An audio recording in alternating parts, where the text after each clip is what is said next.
قال الله تعالى في كلامه المجيد بسم الله الرحمن الرحيم إنما يريد الله ليذهب عنكم الرجس أهل البيت ويطهركم تطهيرا صدق الله العظيم وصدق رسوله النبي الكريم ونحن على ذلك من الشاهدين बखिदमत अल-गौस इब्न अल-गौस इब्न अल-गौस शेखना सैयदना इमामना मौलाना मौला सकलैन मुर्शिद बरहक रहनुमाए शरीयत रहनुमाए तरीक़त हादी दीन व मिल्लत इमाम अहले सुन्नत मारिफत कश्फ करामत सैयदी व सनदी कुतुबुल औलिया गौस ज़मान सज्जद नशीन हुजूर पाक किबला व काबा छोटो हुजूर पाक किबला व काबा हाज़रान मजलिस अस्सलामु अलैकुम व रहमतुल्लाहि व बरकातुहू। आज पवित्र उरुस शरीफ हज़रत मौलाना सैयदना सैयद शाह इरशाद अली अल क़ादरी अल हसनी अल हुसैनी अल बगदादी अल रज़्ज़ाकी अल मिदनापुरी अलैहिस्सलातु वस्सलाम पाक है। तो যে যেখানে বসে সেখানে থাকে। ঘটনাটা হচ্ছে হুজুর পুন্নুর পাক, ওনার নাম ওনার লকব পাক হুজুর পুন্নুর পাক, হুজুর পীর মুর্শেদ পাক, ওনাকে এইভাবে ডাকা হতো। তো ওনার জন্ম হচ্ছে কলকাতাতেই, ওনার বেলাদত শরীফ কলকাতাতেই, কলকাতা তালতলা বাজার স্ট্রিট 51 নম্বর বাড়ি বলে একটা বাড়ি ছিল মৌলা পাক, সেখানে প্রথমে তিনি ভাড়া থাকতেন। ওই ভাড়া বাড়িতেই হুজুর পীর মুর্শেদ পাকের বেলাদত শরীফ জন্ম হয়। তা আমরা যে সময় ছোটোবেলায় কলকাতা যেতাম তখন আমার আব্বা ওই বাড়িটা দেখে বলতেন এই বাড়িতে 51 নম্বর বাজার স্ট্রিটের 4 নম্বর বাড়ি দিয়ে গলিপথে যেতে 22 নম্বরে খানকা শরীফে আমরা ম্যাক্সিমাম টাইমে আমরা হেঁটেই যেতাম বা হেঁটে যাওয়ারই পথ।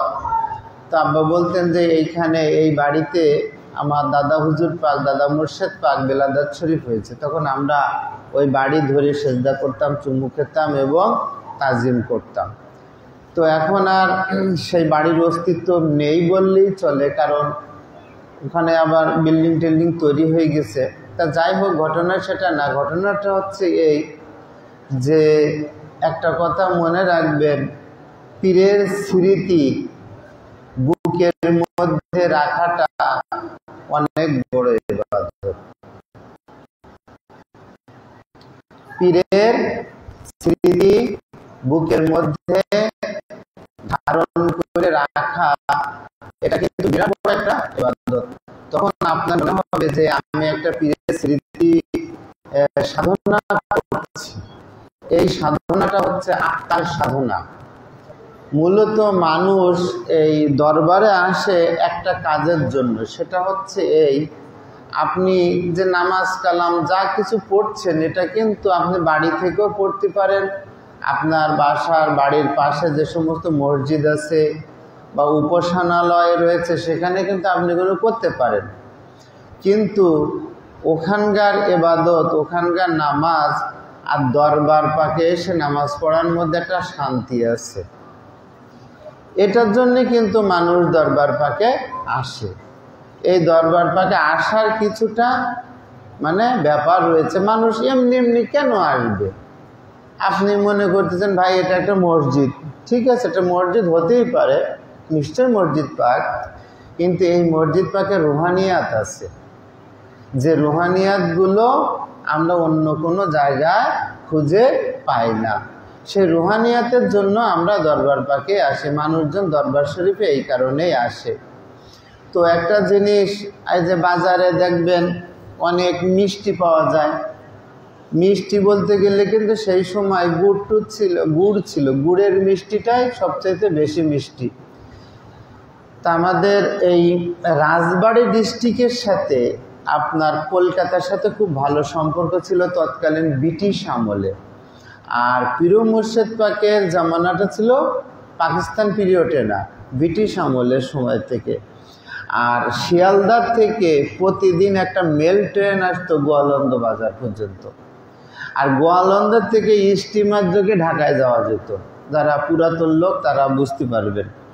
তা এই গোয়ালন্দের সাথে গোয়ালন্দের থেকে আসতেন, গোয়ালন্দতে আপনার ওখানে আপনার নামার ব্যবস্থা হতো। আবার গোয়ালন্দর থেকে সকালবেলা একটা মেল ট্রেন শিয়ালদায় চলে যেত।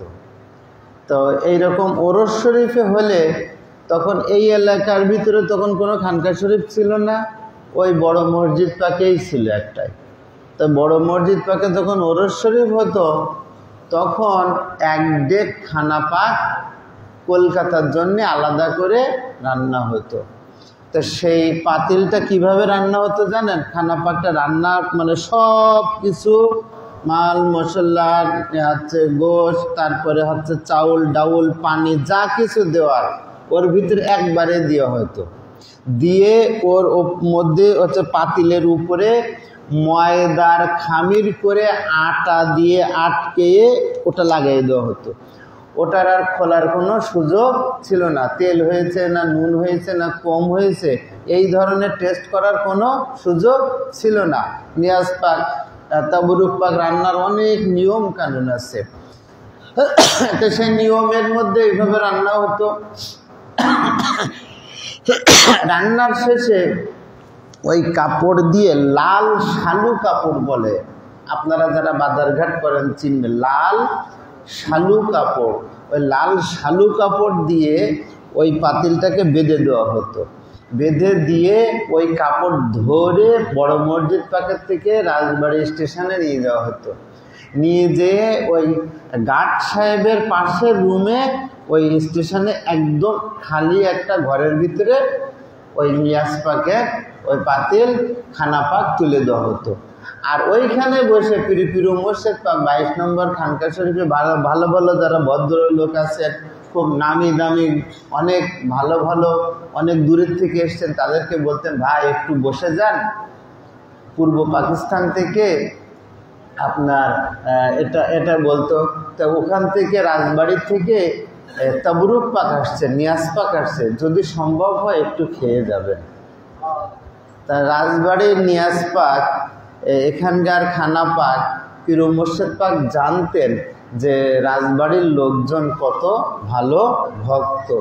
আর রাজবাড়ির লোকজন তখন এই 22 নম্বর খানকা শরীফে ম্যাক্সিমাম সময়ে থাকতেন, কাজ করতেন, দরবার পাক সাজাতেন, তারপরে চৌঠা ফাল্গুনের ওরস পাকের কাজ করতেন, বিভিন্ন কাজগুলো তখন বেশিরভাগ হতো। সেই জন্যে এই রাজবাড়ি খানকা শরীফে দেখবেন যে পড়া পাক যখন হয়, এখানে যেমন বাংলা বই পড়া ঢুকছে না, রাজবাড়িতে কোনো বাংলা পড়া পাক হয় না, সব উর্দু পড়া পাক পড়ে, সব লোকজন সবাই উর্দুই পড়ে।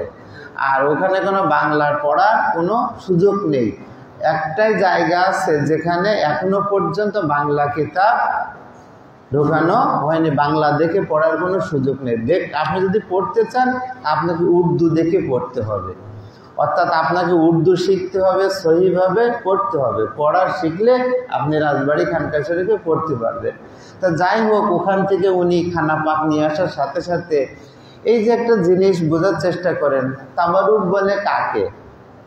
জিনিস অল্প বরকত অনেক। আপনারা কি বুঝতে পারছেন? জিনিস অল্প কিন্তু বরকত অনেক, এটাকে বলা হয় তাবারুক। এই জন্যে মানুষ সিন্নি খায়। সিন্নিটা এই কারণেই মানুষ নিয়ে যায়, এই কারণে মানুষ এই তাবারুকের প্রতি একটা আকর্ষণ আছে। এটা শুধুই খাবার না, এটা অনেক রোগের বালা মুসিবতের বিপদে আপদে সব কিছু থেকে পরিত্রাণ পাওয়ার একটা জিনিস। আর একটা জিনিস মনে রাখবেন, আপনার যতটুকু সামর্থ্য আছে যেভাবে হোক না কেন, যদি কোনোভাবে কোনো একটা অসহায় ব্যক্তিকে, একটা গরিব মানুষকে একটু নিয়াজ পাকের অংশ কোনো কিছু যদি দিতে পারেন, যদি সম্ভব হয় দিতে পারেন। আপনি ধরেন 3টা স্লিপ কার্ড নিয়েছেন, 5টা স্লিপ নিয়েছেন বা একটাও নিয়েছেন, যদি 2-1টা ওরস পাক পরপরও যদি কেউ একজন একটা অসহায় যে ব্যক্তি স্লিপ কাটতে পারছে না, কিন্তু সেইখানে এসে দেখে যে নিয়াজ পাক নিয়ে যাচ্ছে, তাবারুক পাক নিয়ে যাচ্ছে, আমি অর্থনৈতিকভাবে দুর্বল, আমাকে কেউ দিল না। তো একটা কথা মনে রাখবেন, যদি কোনো এক বান্দার হাতে আপনি যদি একটু নিয়াজ পাক দিতে পারেন, তাহলে আপনি ওই সুন্নাতটা পালন করলেন যেটা হুজুর পাক খোদ পালন করেন। এটার খানা খাওয়ানোর মতন সর্ব উত্তম ইবাদত বলে। হযরত ইব্রাহিম আলাইহিস সালাম উনি মেহমান ছাড়া খাবার খেতেন না, উনি চেষ্টা করতেন মেহমানদেরকে খাবার খাওয়ানোর জন্য।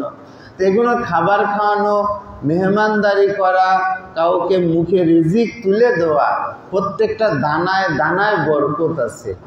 এই নিয়াজ পাক, এই তাবারুক পাক যদি কেউ কাউকে দিতে পারেন, হাদিয়া হিসেবেও যদি দিতে পারেন, তাও বরকত আছে, প্রত্যেকটার বরকত আছে। যাই হোক, আমি আমার পীর মুর্শিদ পাকের জিকির করার জন্য একটু দাঁড়িয়েছি। আমি অত কিছু জানি না, শুধু এতটুকুই বলছি যে পীর মুর্শিদ পাক উনি খুব আপনার কিভাবে চলতেন সেগুলো আমাদের একটু জানা দরকার। তার কারণ মানুষেরা না জানলে বুঝবে কি করে। তো ওখানে পীর মুর্শিদ পাক 22 নম্বর খানকা শরীফ এবং মেদিনীপুর শরীফ, এইসব জায়গাতে কোনোদিন জুতা পায়ে দিতেন না। দেখেন, একটা কথা বলি, ওনার আব্বা হচ্ছেন মওলা পাক, উনি হচ্ছেন মওলা পাকের পুত্র, মওলা পাকের সন্তান। তো মওলা পাকের পরেই হচ্ছে ওনার জায়গা। তাই উনি 22 নম্বর খানকা শরীফের ভিতরে মেদিনীপুর শরীফের জমিনে তিনি স্যান্ডেল জুতা ব্যবহার করতেন না। তখন বলা হলো, হুজুর পাক আপনি ব্যবহার করছেন না, আমরা কি করবো? বলে, না, তোমাদের ব্যাপারটা আলাদা, আমাদের ব্যাপারটা আলাদা। তাজিমের দিক থেকে যে যেভাবে পারে সে সর্বোচ্চ তাজিম, মোহাব্বত, ভালোবাসা, শ্রদ্ধা করতে পারে, এটার কোনো শেষ নেই। তখন তিনি বলতেন, যেখানে আমার আব্বা হুজুর পাক, আমার মওলা পাকের পদধূলি রয়েছে, তার উপর দিয়ে আমার মতন বান্দা জুতো পায়ে দিয়ে হাঁটবে, এটা আমার পক্ষে শোভা পায় না। তাহলে এবার বুঝেন যে কি জিনিস হচ্ছে, কি নিয়ামত 22 নম্বর খানকা শরীফে রয়েছে।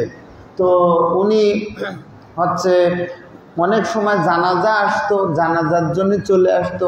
তা জানাজা শুরু হওয়ার সাথে সাথে উনি চলে আসতেন, রাস্তার মাঝখানে চলে আসতেন, রাস্তায় জানাজা হতো। তারা জানাজা যদি একটু দেরি হতেন, তাহলে তিনি কি করতেন, ওই রাস্তার উপরেই বসে পড়তেন। রাস্তার উপরে ধুলাবালির উপরে, ওই পিচ ঢালা রাস্তার উপরে তিনি বসে পড়তেন। আল্লাহ পাকের অসীম কুদরত, অসীম মেহেরবানিতে কোনোদিনও একটা ধুলা বালি ময়লা আবর্জনা তানার জিসমে আতাহারে পবিত্র শরীর মুবারকে কোনোদিনও স্পর্শ করতে পারেনি। উনি অত্যন্ত আদবের সাথে এবং আজিমের সাথে এই যে আমাদের যে নহা-পাকগুলো, মরহম শরীফের যে নহা-পাকগুলো সব ওনার লেখা। উনি এইভাবে করতেন, যখন মহরম শরীফের কোনো যেত, কি বলেন না, মরসিয়া পাকের নিশান পাকের জিনিস যেত, তখন উনি বলতেন, আরে ধরো ওই নিশান পাকটা ধরো বা রশিটা ধরো, এটা জান্নাতের নিশান পাক, জান্নাতের রশি মুবারক। যদি কোনো কেউ এই নিশান পাক ধরতে পারে, তা সে জান্নাতের একটা অংশ ধরলো। আর তার হাতে এই জিনিসটা যখন চলে গেল, তো সে কোনোদিনও কোনো অবস্থাতে বিপদগামী হবে না, এবং তার জন্যে জাহান্নামের আগুন কোনোদিনও স্পর্শ করবে না। মুহররম শরীফের যে নিয়ামত, এই জিনিসটা আমাদের এই দরবার পাকে আমাদের পীর মুর্শিদ পাক উনি অত্যন্ত ভালোভাবে বুঝিয়ে দিয়ে গিয়েছেন। তো পীর মুর্শিদ পাক উনি আপনার অত্যন্ত ওনার দরবার পাক ছিল, এক জায়গায় বসে এইরকম সব রকমের আলোচনা হতো। কেউ হাদিস কোরআন নিয়ে আলোচনা করতো, উনি বসে থাকতেন। কেউ তাদের কথা বলতেন, উনি সেগুলো শুনতেন। যে যেভাবে আসতো সে সেভাবে শুনতো। কিন্তু একটা টাইম ছিল যে টাইমে তিনি সরকারি অফিসারদেরকে জিয়ারত দিতেন, শুধুমাত্র গভর্নমেন্ট অফিসারদেরকে তিনি জিয়ারত দিতেন। উনি ওই গভর্নমেন্ট অফিসাররা সমস্ত লাল বাতিওয়ালা আছেন, হুইসেল বাজিয়ে আসে, ওই হুইসেল বাজিয়ে গাড়িগুলো অন্তরে মন্ত্রী, মিনিস্টার, পুলিশের অফিসার, তারপরে ডিসি, এসপি, মানে এই ধরনের ম্যাজিস্ট্রেট লোকেরা ওই টাইমে আসতেন। তা ওরা ওই সময় ওনারা ওনাদের সরকারি অফিসে ঢোকার আগে পীর মুর্শিদ পাকে জিয়ারত করে তারপরে অফিসে যেত। এটা কলকাতা সিটির ঘটনা। আজকে আমরা যে কথাগুলো বলছি না, এর চার দেয়ালের মধ্যে ঘটনা না। কলকাতা সেই সময় ব্রিটিশরা রাজত্ব করছে, ইংরেজ গভর্নমেন্ট সেই সময়। তো সেইখানে একটা ম্যাজিস্ট্রেট, একটা ডিসি, একটা এসপি, একজন চিফ জাস্টিস, বিচারপতি তার সরকারি গাড়িতে এসে ওই জুতাটা আপনার গাড়ির মধ্যে খুলে যেয়ে আস্তে আস্তে যেয়ে, সেটা হোক সে সনাতন ধর্মের, হোক সে মুসলিম ধর্মের, অফিসার মানে অফিসার, তারা এসে এইভাবে দাঁড়িয়ে থাকতেন। আর ওই হুজুর পাক এসে ওনাদেরকে প্রত্যেকে জিয়ারত দিতেন, প্রত্যেকে দেখতেন। কিন্তু যদি কোনো বান্দা, কোনো অফিসার যদি মিসিং থাকতেন, অর্থাৎ অনুপস্থিত থাকতেন, হয়তো ছুটিতে গেছে, তো সবাই আছে, কারোর কথা জিজ্ঞাসা করতেন না। ওই যে অনুপস্থিত আছে তার কথা বলতেন, অমুক তো আজকে আসলো না, একটু খোঁজ খবর নেও তো। তখন উনি বলতেন হুজুর উনি ছুটিতে আছেন বা অসুস্থ আছেন, এরকম। আবার ওই অফিসাররা অফিস থেকে বাড়ি ফেরার আগে, বাড়িতে ফেরার আগে অফিস থেকে বেরিয়ে এসে সরকারি গাড়ির থেকে নেমে আবার হুজুর পাকের সাথে জিয়ারত করে তারপর বাড়ি যেত। তাহলে এইবার চিন্তা করেন যে অফিস টাইমে, জাস্ট টাইমে অফিসে ঢোকা আর জাস্ট টাইমে অফিস থেকে বেরোনোটা হুজুর পাকদের নিয়মের মধ্যে পড়ে। কেউ ইচ্ছা করলে কিন্তু 10 মিনিট আগে বেরিয়ে বাড়ি যেতে পারতো না। যদি কোনো যেত, তখন আপনি কালকে 10 মিনিট আগে বেরিয়ে গিয়েছেন, তারা জিয়ারত হতো না। এটাই তার জন্য বড় শাস্তি, এটাই তার জন্য কি বড় শাস্তি, যে আপনি কেন অফিসটাকে অফিস মনে করেননি, আপনি কেন অফিসটাকে ছোট করে দেখেছেন। এখান থেকে আপনার রিজিক আসে, আপনি মাইনা নেন, সেই মাইনা নিয়ে আপনার পরিবারের মুখে দেন। আর এইটা সরকার আপনাকে রেখেছেন, এই সরকার দেশটাকে পরিচালনা করার জন্য, সেখানে আপনার একটা দায়িত্ব আছে, সেই দায়িত্ব এবং কর্তব্যের প্রতি আপনি অবহেলা করেছেন। এই জিনিসটা রসুলে পাকের আওলাদ পাকেরা কোনোদিনও সহ্য করেননি এবং করবেনও না।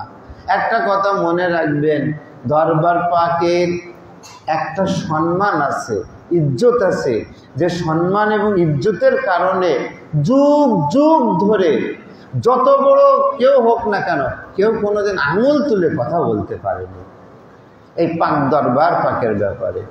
সেটা সে যে গভর্নমেন্টই আসুক না কেন, যে কেউ আসুক না কেন, সে যে কোনো অবস্থাতে হোক না কেন, এখানে কেউ কিছু বলতে পারেনি।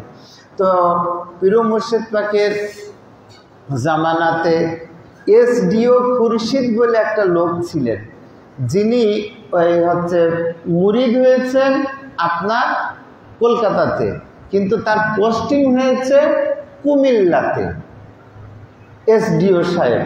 তা ওনার একটা খুনের তদন্ত, মামলার তদন্ত করার জন্য অফিস থেকে তাকে পাঠালো, যান আপনি ওই গ্রামে যেয়ে মামলা তদন্ত করে নেন। তা ওনার সাথে ওই সময় ব্রিটিশ আমলের পুলিশরা হাফ প্যান্ট পরতো, আপনারা যারা মুরব্বী লোক তারা বুঝতে পারবেন, যারা হাফ প্যান্ট পরতো, হাফ প্যান্ট পরতো আর একটা লাঠি নিয়ে ঘুরতো, এটাই হচ্ছে পুলিশ। তা ওই পুলিশ ওনার চাপরাশি বলা হতো, ওনার সহযোগী। তা উনি ওনার এসডিও খুরশিদ সাহেব যাচ্ছেন, ওনার পিছে পিছে ফাইল টাইল নিয়ে, কাগজপত্র নিয়ে উনিও যাচ্ছে। তা উনি ওনার যে চাপরাশি আছে, যে সহযোগী হন, উনি মুসলমান না, সনাতন ধর্মের লোক। তা সনাতন ধর্মের লোক হওয়ার সত্ত্বেও উনি ওনার সাথে আছে, উনি ওনার তিনি ওনার সাথে করে নিয়ে যাচ্ছে। তা নিয়ে যাওয়ার পরে এই সনাতন ধর্মের লোক এর জীবনে কোনোদিন কলকাতায় আসেনি। কলকাতায় না আসলে হুজুর পাককে দেখাও তো অসম্ভব ব্যাপার। হুজুর পাককে সে কোনোদিনও দেখেনি, কলকাতায় আসেও নি। এখন ওখানে ও যাচ্ছে। তা যেখানে যেতে হবে সেই জায়গাটা হচ্ছে নদী পথের জায়গা, নদী পথে যেতে হবে। তা নৌকা পথে যাওয়ার সময় মাঝি একটা নৌকা ঠিক করলেন। নৌকা ঠিক করার পরে মাঝ পথে এসে হঠাৎ করে আসমান কালো মেঘে ছেয়ে গেল। কালো মেঘে ছেয়ে যাওয়ার পরে মাঝি জিজ্ঞাসা করছেন যে অফিসারদেরকে যে আপনারা কি সাঁতার জানেন? তো বলছেন না, আমরা কেউ সাঁতার জানি না। ওই চাপরাশিও জানে না, এসডিও খুরশিদ সাহেবও জানেন না। আবার এসডিও খুরশিদ সাহেব হচ্ছেন পীর মুর্শিদ পাকের মুরিদ। একটা কথা মনে রাখবেন, যিনি আপনার বিপদের সময় পীরের দায়িত্ব পালন করতে পারেন না, এইরকম পীরের দরবারে থাকা কারোর উচিত না। এইরকম পীরের দরবারে থাকা কাউরের উচিত না আমার মনে হয়। তো উনি বলছেন যে আমি তো সাঁতার জানি না, আমি কি করব? তো চাপরাশিকে জিজ্ঞাসা করলে আপনি জানেন? তো না, আমিও জানি না। এখন যে মাঝি ছিল সে খুব কৌশলে ধারে কিনারাতে নদীর কিনারায় নিয়ে আসার চেষ্টা করলো, কিন্তু মাঝখানে সে ব্যর্থ হলো। এত জোরে ঝড় আসলো যে ডুবে গেল। আর ওই মাঝি সাঁতার জানতো, ও বেঁচে গেছে। এখন এই দুইজন, এক এসডিও খুরশিদ সাহেব আর ওনারা চাপরাশি, দুইজন হাত ধরে ধরে উনি ওনার ধর্মের নাম সনাতন ধর্মের অনুযায়ী উনি ওনাদের দেবতাদের ডাকতেছেন, আর ইনি এনার গুরুদেবকে ওই ঝড়ের মধ্যে, বৃষ্টির মধ্যে উনি ওনাকে ডাকতেছেন। ডাকার পরে কিছুক্ষণ পরে ঝড় থেমে গেল, সব কিছু পরিষ্কার হয়ে গেল, আসমান পরিষ্কার হয়ে গেল। কিছু লোক দেখে যে দুইজন লোক নদীর পাশে ওনাদেরকে ঘিরে দাঁড়িয়ে রয়েছে। ওনারা নদীর ওই উপরে, চরের উপরে ওনাদের দুটো এরকম দেহ এখানে রেখে দিয়ে দেওয়া। তো ওনারা সেই সময় সজাগ হলেন, হুঁশ ফিরে আসলো।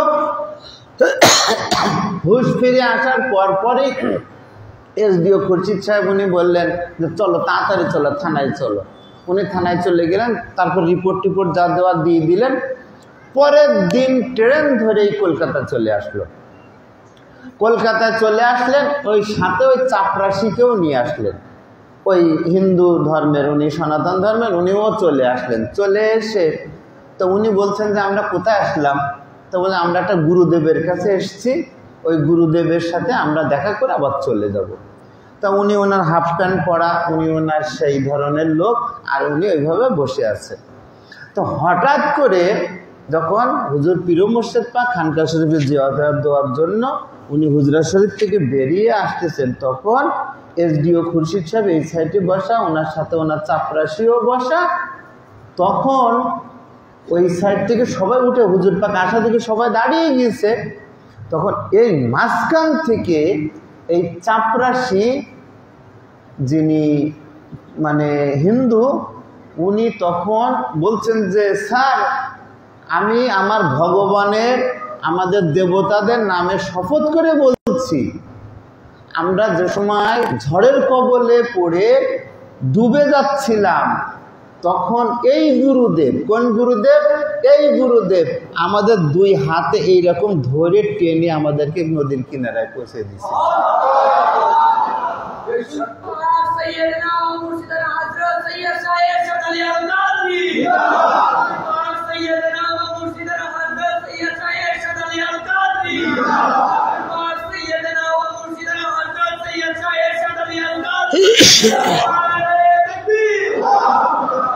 তো উনি হচ্ছেন সেই, বললেন যে আমি আর এখান থেকে আমি ওনার দীক্ষা না নিয়ে আমি আর যাচ্ছি না। তা ওনাদের এই যে দরবার পাক, ওনারা কিন্তু মানুষের ধর্ম চেঞ্জ করেন না। বহুত সনাতন ধর্মের লোক কিন্তু আমাদের দরবার পাকে আসে, তাদেরকে বলেন না যে তুমি তোমার ধর্ম চেঞ্জ করে এখানে আসো। ওনারা বলেন তোমরা তোমাদের আদর্শকে চেঞ্জ করো, তোমার মনটাকে চেঞ্জ করো, তোমাদের মনুষ্যত্বটাকে চেঞ্জ করো।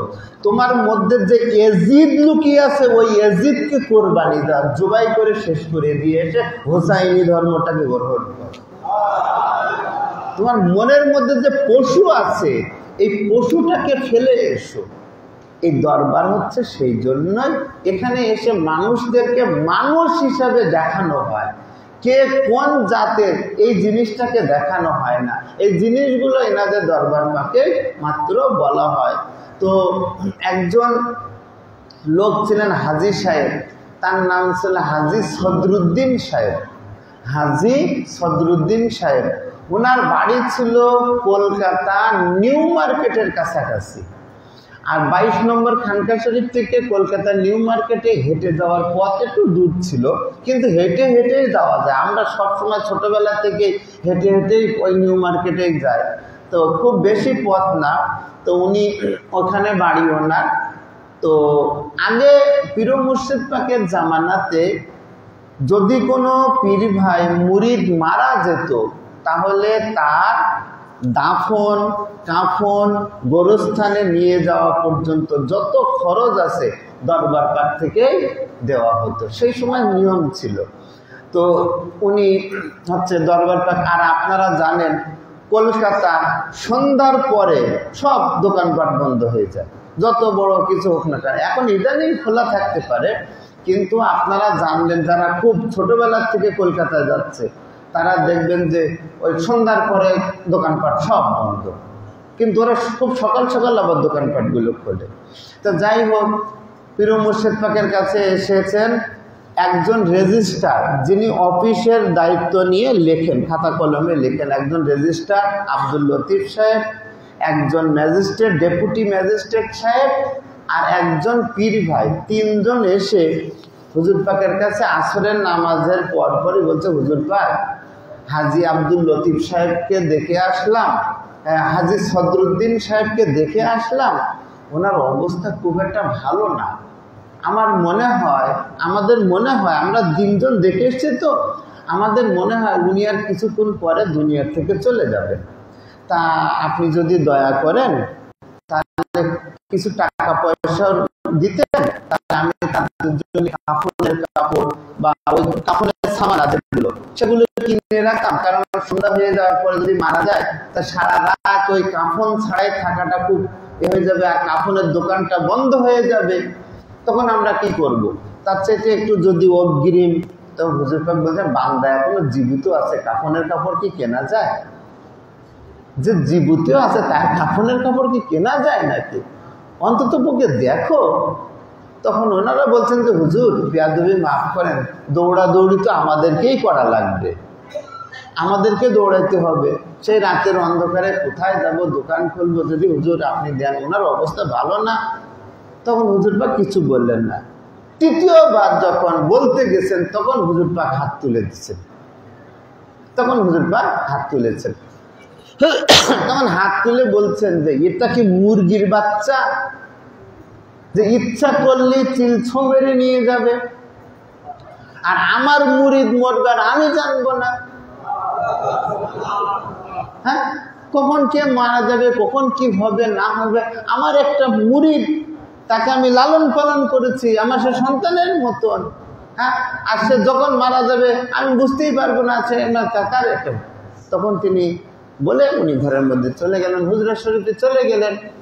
পরের দিন ফজরের নামাজের পরে ওই তিনজন লোক, যে তিনজন লোক কাফনের কাপড় কেনার জন্য হুজুরের পাকের কাছে আর্জি করেছিলেন, ওই তিনজন লোককে ডাকলেন। হুজুর পাককে ডেকে বলছেন, যাও হাজী সাহেবকে দেখে আসো। এখন ওনারা মনে করছে যে কালকে আমরা এই পরিস্থিতি, একটা লোকের কাফনের কাপড় কেনার জন্য আমরা আর্জি করলাম, এখন হুজুর পাক বলছেন যে তাকে দেখে আসো কি অবস্থা। এখন এনারা খুব বড় বিপদের মধ্যে পড়েছেন। তিনজন যাচ্ছেন, যেতে যেতে যেতে যেতে দেখে হাজী সাহেব ওনার বাড়ির বারান্দাতে একটা চেয়ারে বসে বহাল তবিয়তে খুব ভালোভাবে বসে আছে। এখন বসে থাকার ফলে এনাদের তিনজনকে দেখে বলছেন যে আসেন ভাই, আপনারা আমার পীর ভাই, হুজুর পাকের দোয়াতে বান্দা খুব ভালো আছে, বান্দা ভালো আছে, কিন্তু বান্দার একটু ওই যে বনরুটি আছে না, পাউরুটি বলে, গোল গোল পাউরুটি, আর মুরগির গোশের মুরগির বাচ্চার ঝোল খেতে ইচ্ছা করছে। তাহলে এবার চিন্তা করেন, কি পীর আর কি মুরিদ, তার যেটা খেতে ইচ্ছা করতেছে সেটাও পীরকে দিতে হবে। হ্যাঁ, তখন বলছেন যে বান্দার একটু বনরুটি আর একটু মুরগির গোশের ঝোল খেতে ইচ্ছা করছে। আসলে বনরুটি এবং মুরগির গোশের ঝোল যে তার বাড়িতে হয় না তা কিন্তু না, বিষয়টা হচ্ছে এই উনি চাচ্ছেন যে জান্নাতি কিছু নিয়ামত তার বাড়িতে আসে। বুঝতে পেরেছেন? মানে এই বনরুটি আর গোস্তের ঝোলটা যেন হুজুর পাকের হুজরা শরীফের থেকে, ওনাদের দরবার থেকে যেন আসে, উনি একটু খেতে চাচ্ছে।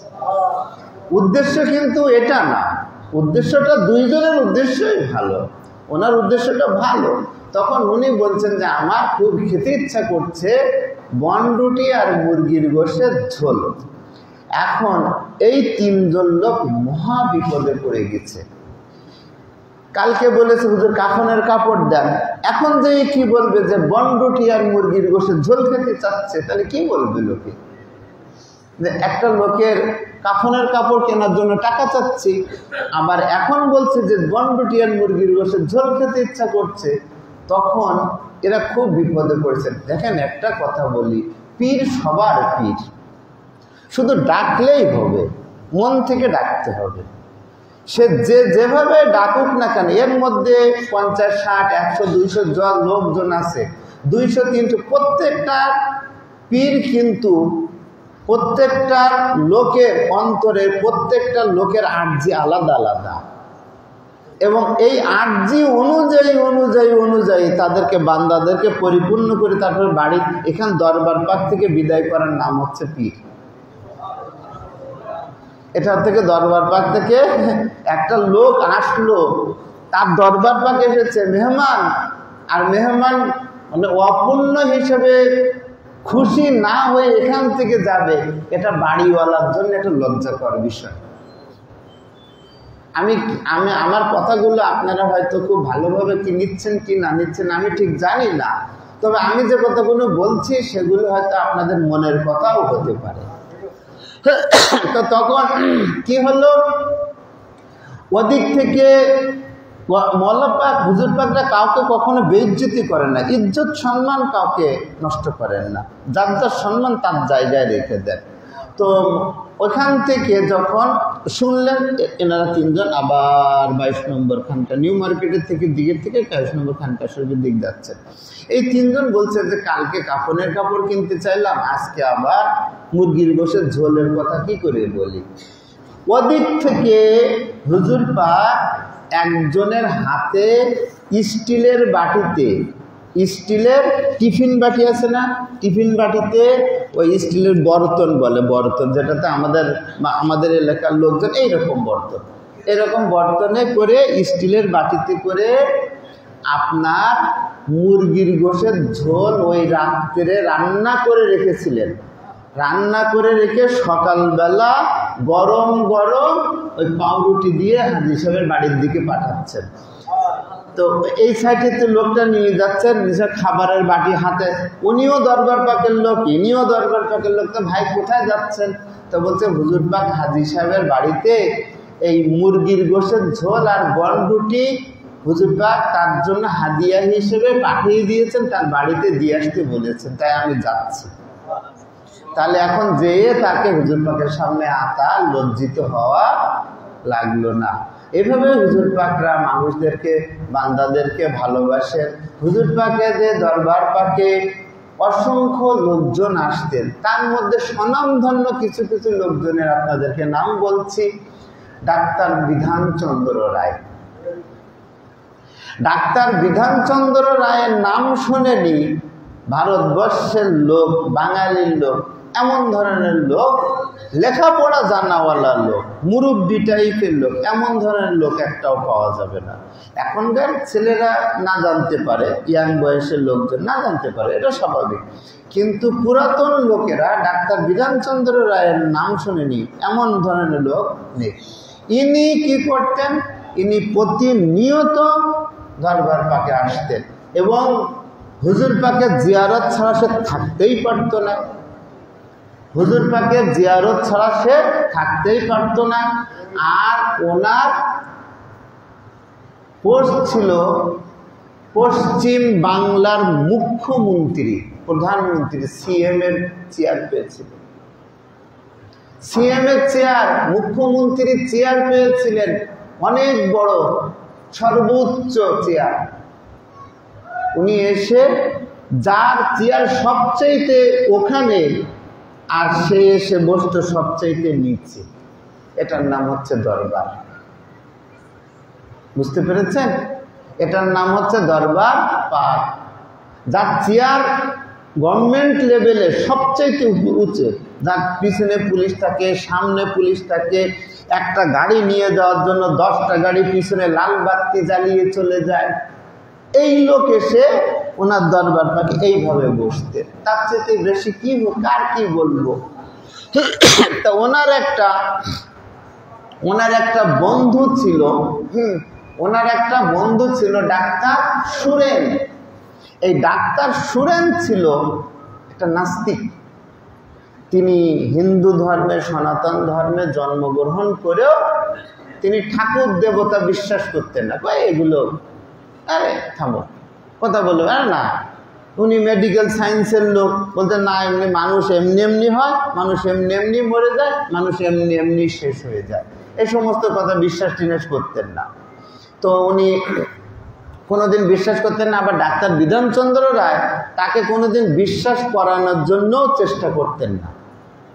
না, এই সমস্ত ফালতু জিনিস বিশ্বাস করানোর দরকারও নেই। যদি বিশ্বাস করে তাহলে এমনি করবে, না করলে না করবে, ব্যাস শেষ। তো হঠাৎ করে ডাক্তার সুরেনের আপনার পেটে কিছু একটা হলো।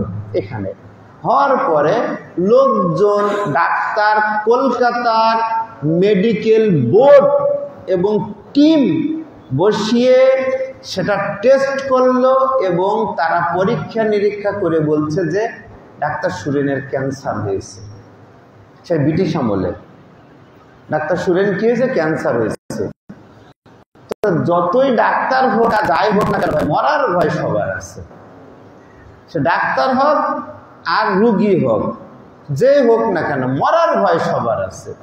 এবার তিনি যখন হাজারো লোকের তিনি চিকিৎসা করতেছেন, আরে যাও কিছু হবে না, ওষুধ খালি ভালো হয়ে যাবে। এখন যখন ডাক্তার নিজেই রুগী, তখন কার কার কাছে যাবে? ডাক্তার নিজেই যখন রুগী, তখন ডাক্তার আর কার কাছে যাবে? তখন উনি ভয়ে চুপ হয়ে গেলেন। তো ডাক্তারদের মধ্যে একজন বলে উঠল যে ডাক্তার বিধানচন্দ্র রায়ের একজন গুরুদেব আছে। ডাক্তার বিধানচন্দ্র রায়ের একজন গুরুদেব আছেন, তিনি অসাধ্যকে সাধন করতে পারেন। তুমি একবার চেষ্টা করে দেখতে পারো ডাক্তার বিধানচন্দ্র রায়ের সাথে যোগাযোগ করে। তা উনি ওনার চেম্বারে এসছেন, ওনার অফিসে দফতরে এসছেন। দফতরে এসে বলছেন যে তুমি হঠাৎ করে কি ব্যাপার আমার কাছে এসছো? তা বলছেন যে আমি শুনেছি আপনি একজন মুসলিম সাধুর কাছে যান, একজন গুরুদেবের কাছে যান, আপনি কি আমাকে তার কাছে নিয়ে যাবেন? তখন ডাক্তার বিধানচন্দ্র রায় বলছেন যে তুমি তো তোমার নিজের ধর্মের প্রতি তোমার বিশ্বাস নেই, আর তুমি অন্য এক ধর্মের লোক আর এক ধর্মের সাধুর বাবার কাছে বা গুরুদেবের কাছে তুমি তার প্রতি কি আস্থা রাখবে? আপনারা কি বুঝতে পারছেন আমার কথা? মানে আপনি এক ধর্মের লোক, আর এক ধর্মের ওনার কাছে তুমি কি আস্থা রাখবে? তো বলছেন যে না, আমি পরিশুদ্ধ হওয়ার জন্য আমি অনেক কিছু জেনে শুনে তারপর আপনার দফতরে ঢুকেছি, আমি আপনার কাছে কিছু পেতে চাই, আমি ওনার সাথে দেখা করব। তখন ডাক্তার বিধানচন্দ্র রায় বলছেন যে তা এমনি এমনি তো আর হয় না, তুমি আমার বন্ধু মানুষ বলে আমাকে আমার দপ্তরে সরাসরি ঢুকতে পেরেছো, আর ওনাদের দরবারে যেতে গেলে কিছু আদব কায়দা আছে, নিয়ম কানুন আছে, পাক পবিত্রতা আছে, নিজেদেরকে পরিষ্কার পরিচ্ছন্নতা করতে হবে, তারপরেই যেতে হবে। দ্বিতীয় কথা হচ্ছে ওনাদেরকে হুকুম নিতে হবে, ওনাদের কাছ থেকে এজাজাত নিতে হবে, এজাজাত নিয়ে ওনাদের কাছে পারমিশন নিতে হবে, পারমিশন নিয়ে যদি অ্যাপয়েন্টমেন্ট পায় তখন আমি তোমাকে সেই টাইমটাই বলবো। তো উনি আসলেন, ডাক্তার বিধানচন্দ্র রায় আসলেন, এসে বলছেন যে হুজুর এরকম এই ঘটনা। তখন হুজুর পাক বললেন যে ঠিক আছে, তাকে সন্ধ্যার পরে আসতে বলো। সন্ধ্যার পরে, দিনের বেলা অনেক কাজকাম থাকে তো, অনেক ব্যস্ততা, তাকে সন্ধ্যার পরে আসতে বলো। তো তখন সন্ধ্যার পরে যখন আসতে বললেন, হুজুর পাক ওনাকে সন্ধ্যার পরে স্পেশাল একটা জিয়ারত দিলেন। তো স্পেশাল জিয়ারত দিয়ে ওনাকে দুইজনকে বসালেন, বসিয়ে ওনাদের কাছে প্রথমে হুজুর পাক ওনাদের কাছে কুশলাদি বিনিময় করলেন, জিজ্ঞাসা করলেন কি হয়েছে না হয়েছে, সমস্ত কথা জিজ্ঞাসা করার পরে উনি বলছেন যে উনি যে সময় চলে যাবেন সেই সময় বলছেন যে হুজুর আমি এটাতে কাজের জন্য এসেছিলাম, আর আপনার সাথে যে কথাবার্তাগুলো আমি এখন শুনলাম, আর যে কথা আপনি বললেন, তা আমার এই ডাক্তারের জীবনে, ডাক্তারি শাস্ত্রে আমি অনেক কিছু শিখেছি, কিন্তু আপনি যে ফর্মুলাগুলো বলতেছেন এই ফর্মুলা ডাক্তারি শাস্ত্রের মধ্যে নেই, এই ফর্মুলা সৃষ্টিকর্তারা ফর্মুলাতে আছে। এই এই এই জিনিসগুলো যিনি সৃষ্টি করেছেন মানুষদেরকে, ওনারাই জানেন, আর কেউ জানে না। আমাদের মতন ডাক্তারেরা এটা জানতেছে না। আপনি যেটা বলছেন না, এই ফর্মুলাগুলো যারা মানুষ তৈরি করে, এই সৃষ্টিকর্তার অস্তিত্বে না আসলে এই ফর্মুলা কেউ জানে না। তো হুজুর আমি একটা চরম বিপদে পড়ে এসেছি, সেটা হচ্ছে এই আমার পেটে কিছু একটা হয়েছে, যেটা ডাক্তারি শাস্ত্র মোতাবেক ক্যান্সার বলছে। তখন হুজুর পাকের খাদেম সাহেবের হাতে একটা টর্চ লাইট ছিল, আপনারা জানবেন ওই 3 ব্যাটারি টর্চ লাইট, ডুম দিয়ে বাল্ব দিয়ে জ্বালানো হতো, টিপলেই জ্বলতো, ব্যাটারি জ্বলতো। তা ওইটা দিয়ে বলছেন যে জ্বালাও তো দেখি। তখন ওনাদের বললেন যে তুমি একটু কাপড়টা উঁচু করো। উনি কাপড় উঁচু করলেন, কাপড় উঁচু করে হুজুর পাক ওখানে হাত দিলেন।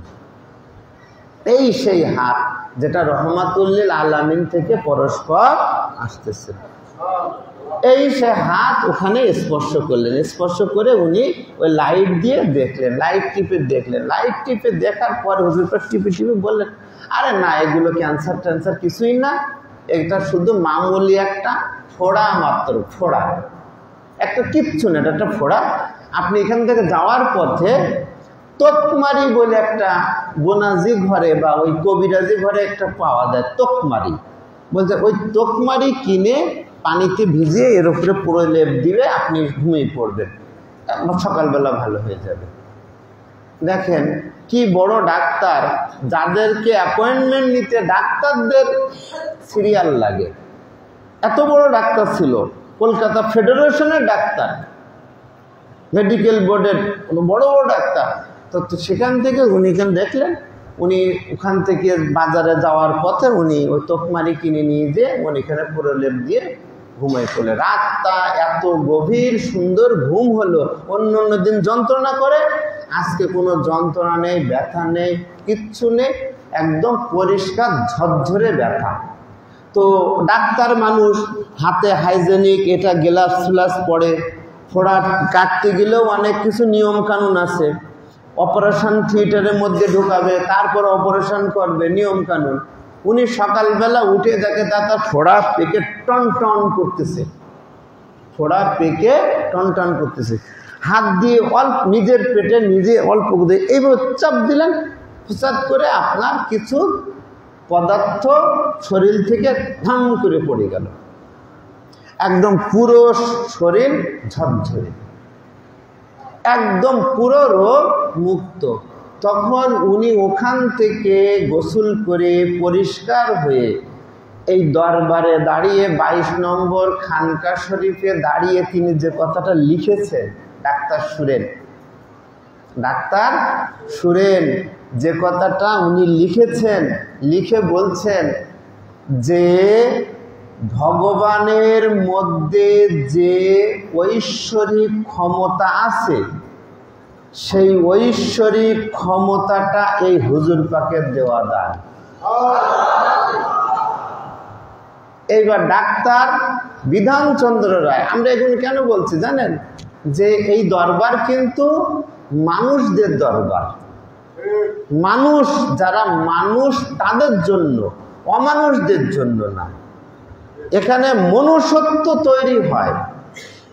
সেই ডাক্তার বিধানচন্দ্র রায় উনি লিখছেন এই কথা যে একজন মুসলমান হুজুরকে দেখিয়া যাহা ভাবে তাহা ভাবুক, আমি ডাক্তার বিধানচন্দ্র রায় এটা মনে করি ভগবান মানুষ রূপ ধারণ করে ধরাধামকে আলোকিত করিয়াছে।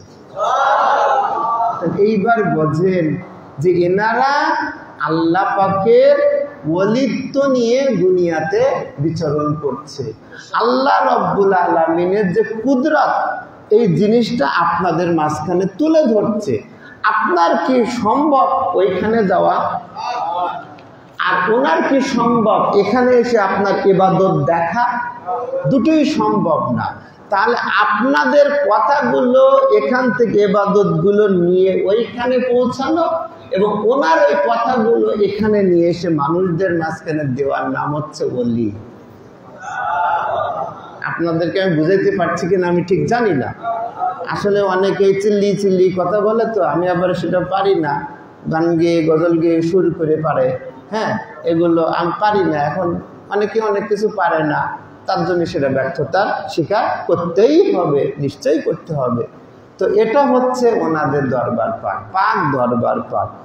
এই রাজবাড়ি থেকে এক ভদ্রলোক, তিনি খিদমতের আশায় আপনার দরবার পাকে গেছেন। দরবার পাকে যে খিদমত করছেন, খিদমত করতে করতে উনি বলছেন যে দাও তুমি বাড়ি চলে যাও, তোমার পরিবার আছে, সবসময় পীরের দরবারে বসে থাকলে হবে? তোমার ফ্যামিলি আছে, বাচ্চা আছে, বিবি আছে, স্ত্রী আছে, তোমাদের তাদেরকে দেখতে হবে না? যাও বাড়ি চলে যাও।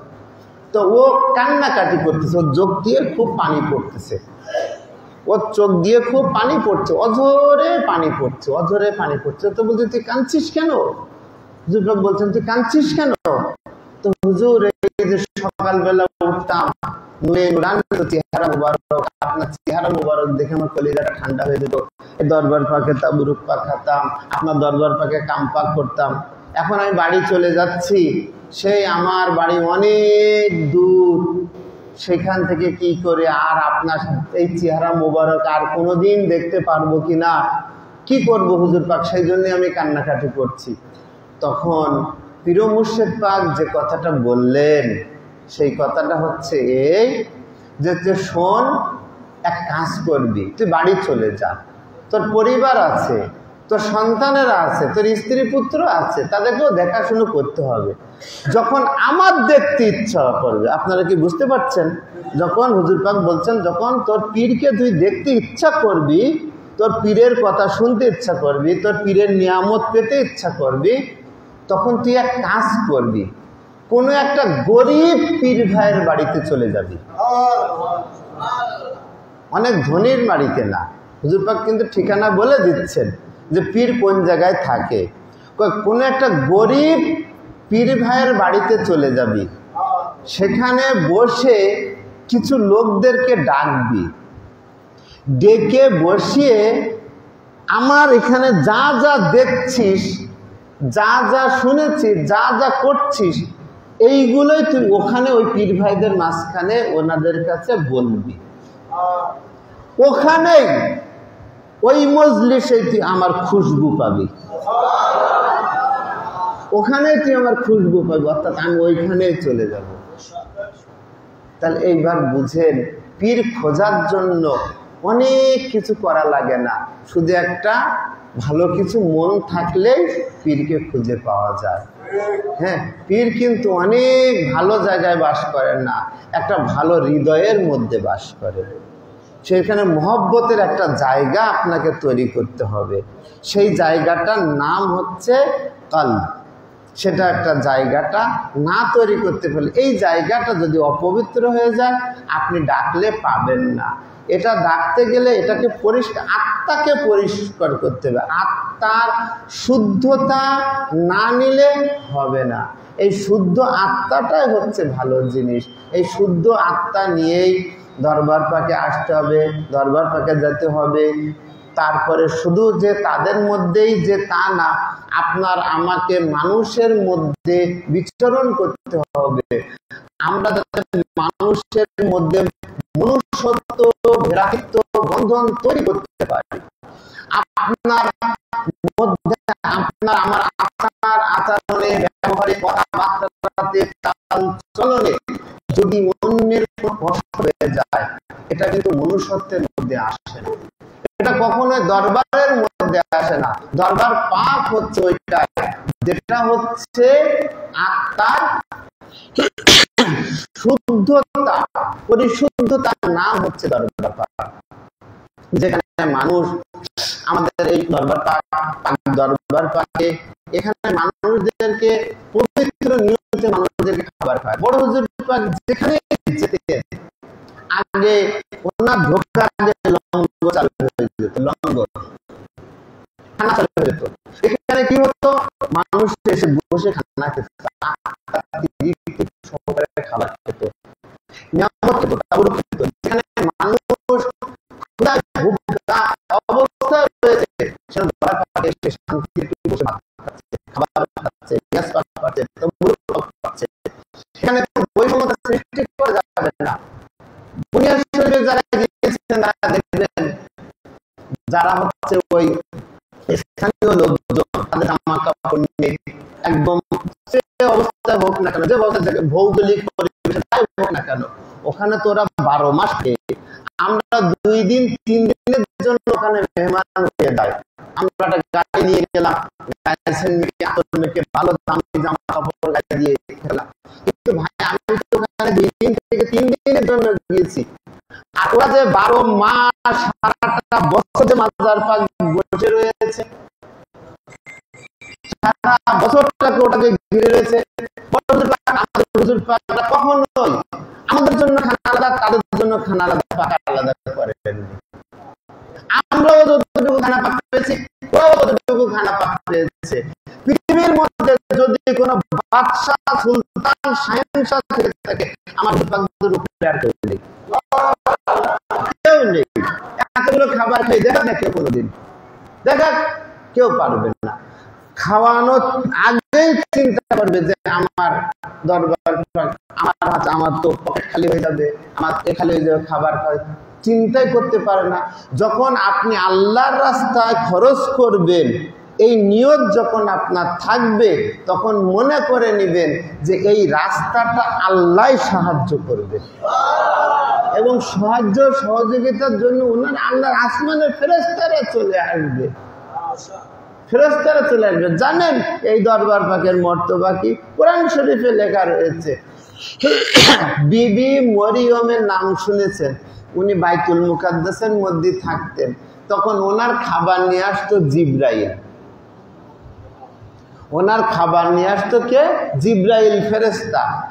আর মা ফাতেমার দরবার পাকে খাবার নেওয়ার জন্য জিবরাইল ফেরেশতা চলে এসেছিল। তাহলে ওখানে খাবার দেওয়ার জন্য আসে, আর এখানে খাবার নেওয়ার জন্য আসে। তাহলে এই খাবার, ওটা হচ্ছে কিন্তু, ওটা কিন্তু জান্নাতের ফলমূল খাবার। আর মা ফাতেমার দরবারের রুটি হচ্ছে তাবারুক, এটা হচ্ছে তাবারুক পাক। এই তাবারুক পাকের নিয়ত আলাদা, এটার বরকত আলাদা, এটা তাজিম আলাদা, এটা মহব্বত আলাদা। এক লোক, আমি এই কথাটা বলেই শেষ করে দেবো, আমাদের হচ্ছে খানা পাকে তকসিম করার প্রায় সময় হয়ে এসছে। তো ঘটনাটা হচ্ছে এই, হঠাৎ করে মধ্যরাত্রে সৈয়দনা ইরশাদ আলী আল কাদরি আলাইহিস সালাম পাক উনি উনি মধ্যরাত্রে উনি তাহাজ্জুদের ওয়াক্তের সময় উনি বলছেন যে বান্দার একটু মিঠাই খেতে ইচ্ছা করছে। মিঠাই মিঠাই মানে মিষ্টি, মিষ্টি জাতীয় কিছু খাবার খেতে ইচ্ছা করছে। তো কলকাতা তো সব দোকানপাট, সব মিষ্টির দোকান সব বন্ধ, এখন খুলবে না, পাবে কোথায়? তখন ওনারা কি করলেন, স্টোর রুমে চলে গেলেন। স্টোর রুমে যে দেখে যে সন্দেশ আছে, তারপর রাজভোগ আছে, হ্যান আছে, এই মিষ্টি সেই মিষ্টি, অনেক কিছু মিষ্টি টিষ্টি আছে। তা হুজুরের সামনে নিয়ে আসলেন, না না এটা না। হুজুর মাথা এভাবে বসে থাকেন, তখন হুজুর এটা খান, না না এটা না, আর আর কিছু আছে কিনা দেখো। তখন উনি বলছেন যে হুজুর পাক, আমরা এই ঘরের ভিতরে 22 নম্বর খানকা শরীফের ভিতরে তন্ন তন্ন করে খুঁজেছি, আপনাকে খেতে দেওয়ার মতন মিষ্টি এই ছাড়া আর নেই। কয় না আছে। পীর মুর্শিদ পাক বললেন না আছে। আর এনারা বলছেন হুজুর পাক আমরা খুঁজেছি কিন্তু পাচ্ছি না। তো তখন তিনি বলছেন যে না আছে, একটু ভালো করে খুঁজো। তো তখন একটা লোক উনি যে খুঁজে দেখে যে লাল কাপড়ে বাঁধা একটা মাটির হাঁড়ির ভিতরে ছোট্ট একটা মাটির ছোট্ট পাত্রের ভিতরে একটা খেজুরের গুড় ওর মধ্যে দিয়ে ওটা ঢাকা আছে। তখন বলছি এর মধ্যে কি আছে দেখি তো। তখন উনি খুলে দেখে যে এর মধ্যে খেজুরের গুড়ের মিষ্টি আছে। তখন উনি বলছেন হুজুর পাক, এই দেখে লাল একটা শালু কাপড় দিয়ে বাঁধা মাটির পাত্রে ভাঁড়ের ভিতরে একটু খেজুরের গুঁড়ো। হ্যাঁ আমি ওটাই খুঁজছিলাম। তখন তিনি বলছেন হুজুর আপনি রাজভোগ বাদ দিয়ে, সন্দেশ বাদ দিয়ে, হুজুর পাক আপনি সামান্য এই মিষ্টি, খেজুরের মিষ্টি খাবেন? তা বলছেন যে এই রাজভোগটা যে নিয়ে এসছে সে পয়সা দিয়ে দোকান থেকে কিনে আমার এখানে নিয়ে এসছে। এর মধ্যে মহব্বত নেই, এর মধ্যে কি নেই? মহব্বত নেই, ভালোবাসা নেই। আর যে লোকটা এই খেজুরের গুড় তৈরি করেছে, সে শীতকাল আসার আগে নিয়ত করেছে আমি এই গাছটা কাটবো। নিয়ত। সে খেজুরের রস তৈরি করেছে, সে পাক পবিত্র অবস্থা ধুয়ে তারপরে আমার জন্য আলাদা পাতিল রান্না করে সেটার মধ্যে খেজুরের গুড় নিজে হাতে তৈরি করেছে। তৈরি করে আস্তে আস্তে আস্তে আস্তে সে সেটাকে গুড় তৈরি করেছে। বাজার থেকে ভালো মাটির পাতিল কিনে নিয়ে এসে মাথায় করে, হাতে করে, বুকে করে দরবার পাকে হাজির করে নিয়ে এসছে। এখন বলো রাজভোগ বড় নাই খেজুরের গুড়ের এই মহব্বত বড়? আমাদের কাছে এই খাবারটা কোনো কিছুই নয়, আমাদের কাছে সম্মানটাই বড় জিনিস। আমাদের দরবার পাকের প্রত্যেকটা পীর ভাই, প্রত্যেকটা মেহমান, প্রত্যেকটা জায়েরিন আসার থেকে যাওয়া পর্যন্ত হুজুর পাকের জ্ঞানের মধ্যে আছে। আমরাও সেটার মধ্যে আছি, সেই রহমতের মধ্যে আছি, বরকতের মধ্যে আছি। আমরা সদা সর্বদা সর্ব অবস্থায় তাদের মোহব্বত ছাড়া আমরা বাঁচতে পারবো না। এটাই হচ্ছে আমাদের ঈমান, এটাই হচ্ছে আমাদের আকীদা। মওলা পাক আমাদের বলার মধ্যে, ভাষার মধ্যে অবশ্যই ত্রুটি আছে, যেভাবে ওনাদের তাজিম করে বলতে হয় আমরা তার যার্রা পরিমাণ বলতে পারিনি। তারপরেও মোল্লা পীর মুর্শিদ পাক আমাদেরকে বেয়াদবি গুনাহ খাতা মাফ করে দিয়ে কবুল করে নেন। বিশেষ করে আমাদের কাছে যারা দোয়া চেয়েছেন, গস পাক, মোল্লা পাক, পীর মুর্শিদ পাক এই ওরস শরীফের ওসিলাতে কবুল করে নেন।